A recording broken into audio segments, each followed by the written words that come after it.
Leurs tourelles se détachent du paysage. Au Togo, on les appelle les châteaux Tamberma, de grandes maisons de terre datant du XVIe siècle environ. Elles sont l'œuvre des Batamariba. Un peuple installé depuis le XIIIe siècle dans cette région du nord-est du Togo est venu du royaume Mossi, l'actuel Burkina Faso. Depuis 2004, le site de 50 000 hectares est classé patrimoine mondial de l'UNESCO. Plus de 1000 touristes s'y sont rendus en 2019. Mais le parc a fermé ses portes au début de la pandémie pour ne rouvrir qu'en septembre dernier. Pour moi, c'est enrichissant de découvrir une autre culture que la France. Et par contre, on était les seuls touristes ce matin. C'est vrai que c'est un endroit qui vit avec les touristes. Le fait de venir ici visiter le site tout le temps nous permettra aussi de garder ce site. Le déplacement, c'est l'un de venir ici, mais je demande aux gens de faire un peu d'effort.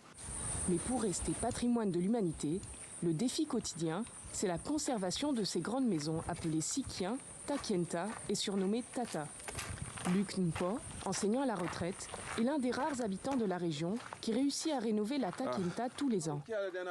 Pour lui, c'est une obligation familiale, car ce Sikien est le lieu de toutes les cérémonies, des rites et des cultes aux ancêtres. Mon frère est en train de réparer la paille qui pendait mal. C'est de la même manière pour les dalles qu'il faut chercher les matériaux, surtout le bois est essentiel. On ne s'arrête pas au niveau de la dalle seulement, ni de la paille au niveau des greniers, mais il faut toujours et toujours le badigeon. Les essences qu'il faut chercher, il faut chercher le bouse de vache, il faut chercher le sablon, il faut chercher la poudre de néré. Un simple entretien ne coûte pas moins de 100 000 francs par an et une rénovation jusqu'à 500 000 francs. Dans cette région d'agriculteurs, certains matériaux se font de plus en plus rares. Et les intempéries endommagent parfois ces bâtisses du patrimoine mondial. C'est d'ailleurs à la suite de la dernière pluie diluvienne de 2018 que le Togo et l'UNESCO ont mis en place un vaste projet de conservation et de cartographie, comme l'explique le conservateur du site, M. Bacha Chile.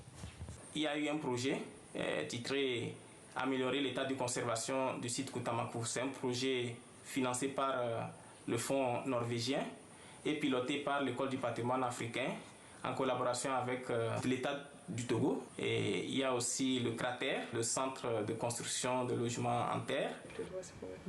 En tout, le projet a recensé et réhabilité 1727 Sikiens. Un autre projet en 2021 avait rénové 25 maisons. Au ministère chargé du tourisme, on est conscient de l'importance de l'architecture des Batamariba au Togo. Le manque de ressources, la pression urbaine, l'exode des jeunes sont des défis permanents pour le site. Mais avec la pandémie, c'est le manque de touristes qui a eu le plus d'impact. Donc les guides, ils sont nombreux, ils n'ont plus pratiquement de travail, il n'y a plus rien à faire.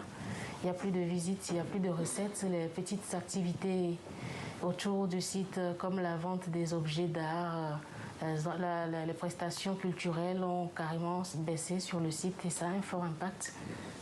Le ministère a prévu de mettre en place un plan de gestion pour le site de Koutamakou et de mobiliser plus de financement pour les sites touristiques togolais.